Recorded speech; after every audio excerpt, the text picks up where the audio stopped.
సంక్రాంతికి వచ్చిన అలా వైకుంఠపురంలోకు తమన్, సరిలేరు నీకెవరకు దేవిశ్రీ ప్రసాద్ మ్యూజిక్ ఇచ్చాడు. మ్యూజిక్ పరంగా తమన్ డామినేట్ చేశాడు. రీసెంట్ గా జరిగిన అలా వైకుంఠపురంలో సక్సెస్ మీట్ లో సినిమా సక్సెస్ క్రెడిట్ ను త్రివిక్రమ్ బన్నీ తమన్ కే ఇచ్చేశారు. నేను ఫస్ట్ థ్యాంక్ యూ తమన్ చెప్పాలి. ఎందుకంటే తమన్ తను ఫస్ట్ ఈ సినిమా చేయకముందే ఒకటే అడిగా, brother what kind of music do you want అని అడిగాడు. బ్రదర్ నాకు 1 బిలియన్ వచ్చే ఆల్బమ్ కావాలన్నాను. నిజంగా తను 1 బిలియన్ వచ్చే ఆల్బమే ఇచ్చాడు. థ్యాంక్ యూ తమ్మన్, మాట నిలబెట్టినందుకు.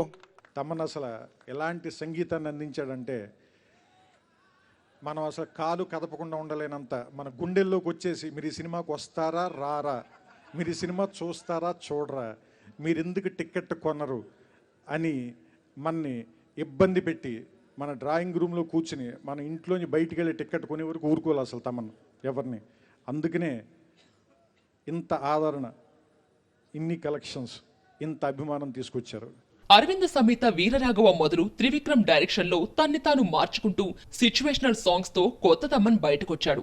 అలా వైకుంఠపురంలోనూ మ్యూజికల్ హిట్ గా నిలిపి టాప్ పొజిషన్ కొట్టేశాడు తమన్. దీంతో సూపర్ స్టార్ కన్ను ఈ సక్సెస్ఫుల్ మ్యూజిక్ డైరెక్టర్ పై పడింది. మహేష్ తమన్ కాంబినేషన్ దూకుడు వంటి మ్యూజికల్ హిట్ తో మొదలైంది.